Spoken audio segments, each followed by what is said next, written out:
to the Simply Seasonal Cooking Show. I'm Megan. I'm Kara. Happy St. Patrick's Day! It's the last week of winter, and this week we're celebrating the patron saint of Ireland and all the traditions and cultures that come from Ireland to America, including green beer. I don't think so. Please stay away from the green beer. Keep it brown.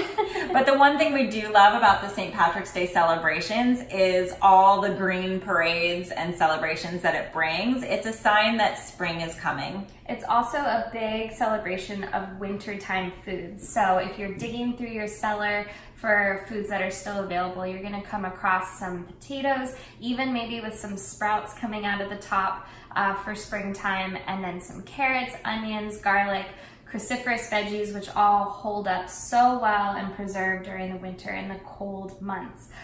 With their meats, the way that they would preserve them is they would actually pickle them, which is what we know as corned beef.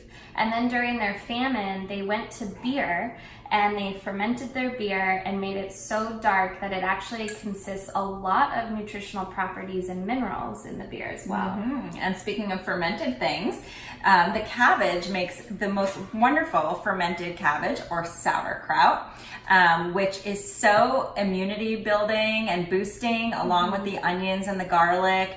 And the cabbage really is the star of the show, I think, in St. Patrick's Day. And it's really full of the prebiotic properties that help your body build its own probiotic health. And a funny story, my grandfather grew up in Belfast, Ireland, and he always used to tell me the story of him his mother boiling the cabbage for him and having him drink the cabbage water after it's been boiled, because there were so many nutrients in the cabbage water that they didn't want to get rid of it, and it would help their immune system. I'm sure that smelled great.